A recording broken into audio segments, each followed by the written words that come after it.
د کوزدیر سواد د سین په غاړه سیلګرۍ د لپاره مشهور ګوړهګټ غر په بلۍ د ګوړهګټ پارک قیام د دې ځای سیلګرۍ ته دوام ورکولو کې اهم کردار ادا کوي، چرته چې د روزانه په بنیاد سیلګر راځي او د سواد سین د ښایسته نظارونه خوندونه اخلي. دلته راغلي یو دا ډېر ښکلی ځای دی دې پارک ته، او سیندونه دي او شنه شنه باغونه دي 20 تالانو او ډېر ښکلې علاقه ده او دلته راځئ د سیل لپاره.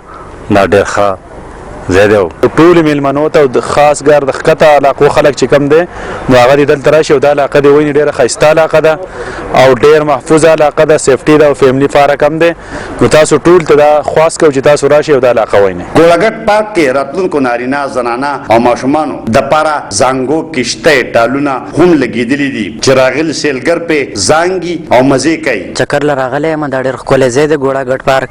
دلته ډېر ښکلي نخترونه دي، بوټي دي، مرغۍ دي او د دې ځای نه سیند ښکاري او دلته د وړو د لوبو دپاره ډېر ښکلي ځګونه دي، جولې دي، هر قسمه ځګونه دي. او که تاسو هم تنګېږئ نو دې ځګي ته چکر مکر رالګوئ.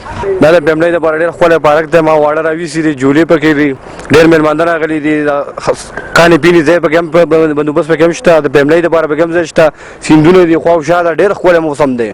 د کرونا په وجه د سیلګرۍ ځایونو او پارکونو بندیز د دې ځای مالکان هم تاواني کړي فریادي دي چې به ډېر زیات راتلل. اوس چې دی نو لکه په کرونا کې بند و نو لکه څوک به نه راتله، دلته به مونږ چوکیداران او چې دی نو لکه زموږ کوم سټاف به پاتې کېدو هغوی له به مونږ چې دی نو کرایانې د جب نه ورکولې. سیزنې راغلې خو لکه چې لکه اخترونه راغلل، په اخترونو کې هم بنو، د دې نه مخکې هم بنو چې لکه څو میاشتې وشوې چې دی نو لکه زموږ هر څه بنو، لکه دوکانونه کولاو دي او زموږ چې دی نو لکه پارکونه بند دي.